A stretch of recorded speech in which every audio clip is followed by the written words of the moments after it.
क्या आप जानते हैं कि सर्दियों में अस्थमा का खतरा बढ़ जाता है? कि क्यों ऐसा होता है कि विंटर्स आते ही अस्थमा के मरीज बहुत ज्यादा बढ़ने लग जाते हैं?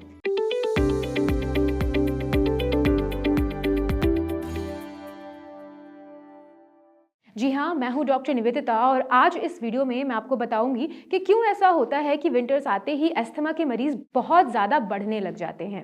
जी हाँ, इसका जो मुख्य कारण है वो ये है कि सर्दियों में जो आपका हवा होती है, आपका जो इन्वायरमेंट होता है, उसमें एलर्जेंस बहुत ज़्यादा बढ़ जाते हैं। वो एलर्जेंस जो अस्थमा को ट्रिगर करने के लिए कारण होते हैं। बेसिकली अगर देखा जाए तो हवा बहुत ज़्यादा चलने लगती है, विंटर्स बहुत ज़्यादा जब आते हैं तो कोल्ड टेम्परेचर हो जाता है, ह्यूमिडिटी बहुत ज़्यादा हो जाती है। उसी के साथ साथ पॉलन ग्रेन्स आपके एटमॉस्फेयर में आ चुके होते हैं और साथ ही साथ आपको कोल्ड, कफ, निमोनिया, इस तरीके की जो इन्फेक्शंस हैं उनको होने का खतरा बढ़ जाता है। जब ये सारी चीज़ें आपके एनवायरनमेंट में प्रेजेंट होती हैं तो उसकी वजह से जो भी पेशेंट अस्थमा के लिए प्रोन है, आप ये कह सकते हैं वो पेशेंट हैं ऑलरेडी, उनकी हिस्ट्री रही है, उन सभी को ऐसे इन्वायरमेंट में जाने से अस्थमा के अटैक्स पड़ने शुरू हो जाते हैं और वो काफ़ी ज़्यादा फ्रीक्वेंट एंड बहुत ज़्यादा इंटेंसिटी से आते हैं। तो आपको ये समझना बहुत ज़रूरी है कि ऐसे मौसम में, यानी कि जब आपके विंटर्स आने वाले हैं या आ चुके हैं, ऐसे टाइम पे आपको अपना विशेष ध्यान रखने की ज़रूरत है।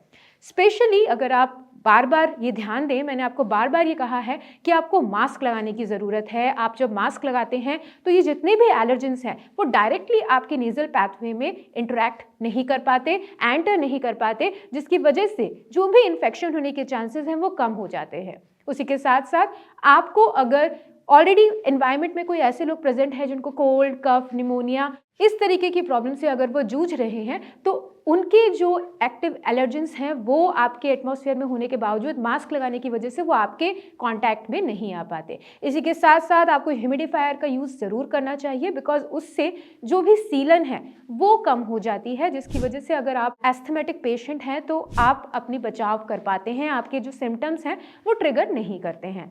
इसी के साथ साथ जब हम बात करते हैं तो बार बार अपने आप को वार्म रखने की बात की जाती है। इस समय आपको एक टेम्परेचर मेंटेन करना चाहिए अपनी बॉडी का, चाहे वो अपने आप को कवर करके हो या आप कोई रूम हीटर्स इस्तेमाल करें। लेकिन अगर आप ओपन में आग जला के अपने आप को गर्म कर रहे हैं तो ये आपको बिल्कुल नहीं करना है, क्योंकि ये एक बहुत ही ज़्यादा ट्रिगरिंग एलिमेंट है आपके अस्थमा को एग्रीवेट करने के लिए। तो आपको बिल्कुल भी ऐसा नहीं करना है कि हाथ सेक रहे हैं आप आग जला के, आपको उस जगह से हट जाना है। इंपॉर्टेंट चीज़ ये भी है कि इस समय पॉल्यूशन बढ़ जाता है, फॉग हो जाता है, स्मॉग हो जाता है, जिसकी वजह से आपका अस्थमा का अटैक बढ़ सकता है या आ सकता है आपको। तो इस केस में भी अगेन आपको ऐसे एटमॉस्फेयर में जाने से रुकना है, आपको ऐसे एटमॉस्फेयर में जाने से बचना है। एक्सरसाइजेज आपको बार बार बताई जाती हैं अपनी लंग्स को हेल्दी रखने के लिए। आप प्राणायाम या नॉर्मल वॉकिंग, जॉगिंग जो आप कर सकते हैं वो कीजिए।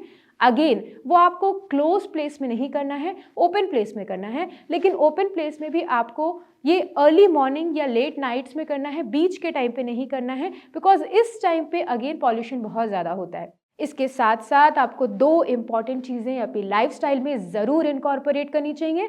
पहली, आपको स्टीम लेनी है। स्टीम आप सुबह और शाम को ज़रूर लें। थोड़ा सा अदरक अगर घिस के उसमें डाल देंगे तो उससे भी आपको काफ़ी राहत मिलेगी। उसी के साथ साथ सेकेंड इम्पॉर्टेंट चीज़ जो आपको करनी है वो है वार्म वाटर का इंटेक।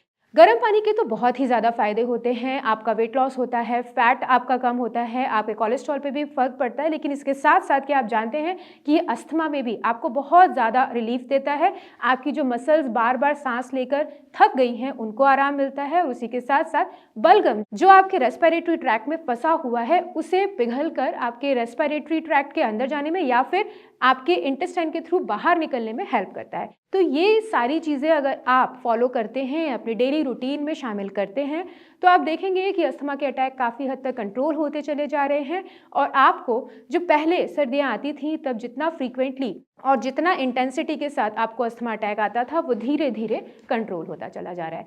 अगर आपको अस्थमा से रिलेटेड फिर भी कोई क्वेरी है, कोई आपको प्रश्न आपको पूछने हैं, तो कमेंट सेक्शन में कमेंट करके या दिए हुए नंबर्स पे कॉल करके भी जानकारी प्राप्त कर सकते हैं। मैं और मेरी टीम पूरी तरीके से कोशिश करेगी आपकी हेल्प करने की। नमस्कार।